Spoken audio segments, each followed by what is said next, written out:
Good evening, my friends.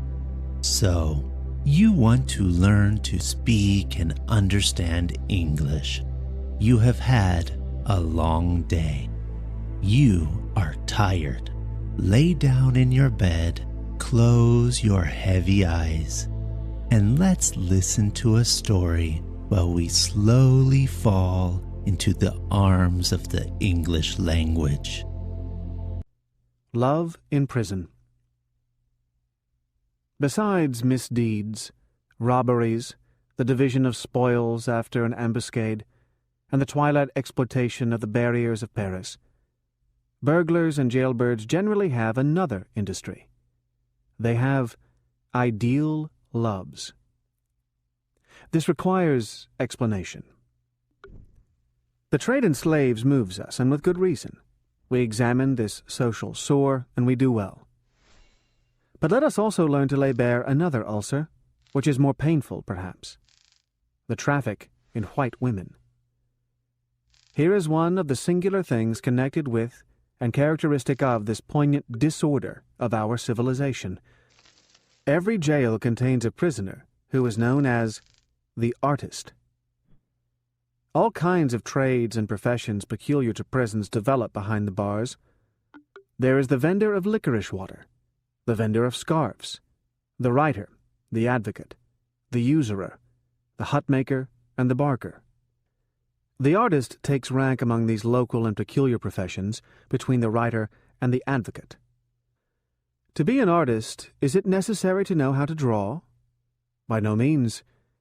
A bit of a bench to sit upon, a wall to lean against, a lead pencil, a bit of pasteboard, a needle stuck in a handle made out of a piece of wood, a little India ink or sepia, a little Prussian blue, a little vermilion, and 3 cracked beechwood spoons. This is all that is requisite. A knowledge of drawing is superfluous.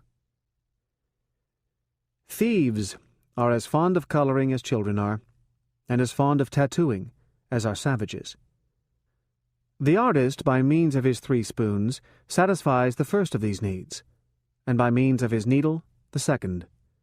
His remuneration is a nip of wine. The result is this. Some prisoners, say, lack everything, or are simply desirous of living more comfortably.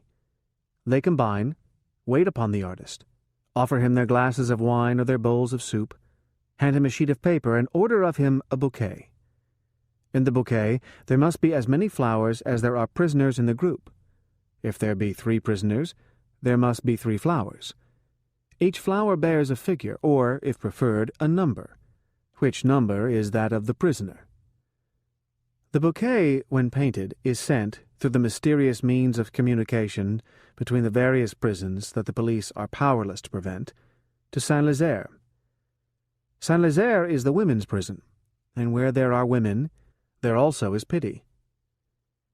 The bouquet circulates from hand to hand among the unfortunate creatures that the police detain administratively at Saint-Lazare, and in a few days the infallible secret post apprises those who sent the bouquet that Palmyre has chosen the tuberose, that Fanny prefers the azalea, and that Seraphine has adopted the geranium. Never is this lugubrious handkerchief thrown into the seraglio without being picked up. Thenceforward the 3 bandits have 3 servants whose names are Palmyre, Fanny, and Seraphine. Administrative detentions are relatively of short duration. These women are released from prison before the men. And what do? They support them. In elegant phraseology they are providences.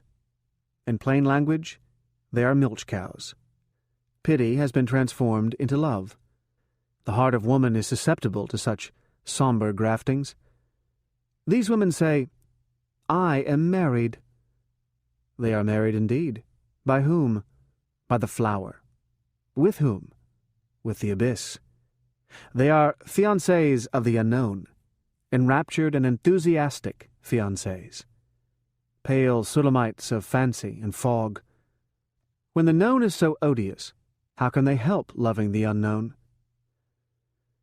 In these nocturnal regions, and with the winds of dispersion that blow, meetings are almost impossible. The lovers see each other in dreams. In all probability, the woman will never set eyes on the man. Is he young? Is he old? Is he handsome? Is he ugly? She does not know. She knows nothing about him. She adores him. And it is because she does not know him that she loves him. Idolatry is born of mystery. This woman, drifting aimlessly on life's tide, yearns for something to cling to, a tie to bind her, a duty to perform. The pit, from amid its scum, throws it to her. She accepts it and devotes herself to it. This mysterious bandit, transformed into heliotrope or iris, becomes a religion to her. She espouses him in the presence of night. She has 1,000 little wifely attentions for him. Poor for herself, she is rich for him. She whelms this manure with her delicate solicitude. She is faithful to him with all the fidelity of which she is still capable. The incorruptible emanates from the corruptible. Never does this woman betray her love. It is an immaterial, pure, ethereal love, subtle as the breath of spring, solid as brass. A flower has done all this. What a well is the human heart, and how giddy it makes one to peer into it. Lo, the cloaca! Of what is it thinking? Of perfume. A prostitute loves a thief through a lily. What plunger into human thought could reach the bottom of this? Who shall fathom this immense yearning for flowers that springs from mud? In the secret self of these hapless women is a strange equilibrium that consoles and reassures them. A rose counterbalances an act of shame. Hence these amours based on and sustained by illusion. This thief is idolized by this girl. She has not seen his face. She does not know his name. She sees him in visions induced by the perfume of jasmine or of pinks. Henceforward, flower gardens, the May sunshine, the birds in their nests, exquisite tints, radiant blossoms, boxes of orange trees and Daphne odora, velvet petals upon which golden bees alight, the sacred odors of springtide, balms, incense, purling brooks, and soft green grass are associated with this bandit. The divine smile of nature penetrates and illumines him. This desperate aspiring to paradise lost, this deformed dream of the beautiful, is not less tenacious on the part of the man. He turns toward the woman, and this preoccupation, become insensate, persists even when the dreadful shadow of the 2 red posts of the guillotine is thrown upon the window of his cell. The day before his execution, Delaport, chief of the trap band, who was wearing the straitjacket, asked of the convict Cognard, whom, through the grating in the door of the condemned cell he saw passing by, "Are there any pretty women in the visitors' parlour this morning?" Another condemned man, Avril, what a name, in this same cell, bequeathed all that he possessed, 5 francs, to a female prisoner whom he had seen at a distance in the women's yard, in order that she may buy herself a fichu à la mode. Between the male and female wretch, dreams build a bridge of sighs, as it were. The mire of the gutter dallies with the door of a prison cell. The Aspasia of the street corner aspires and respires with the heart of the Alcibiades, who waylays the passer-by at the corner of a wood. You laugh?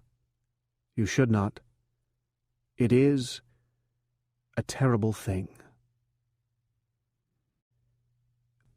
Thank you for listening.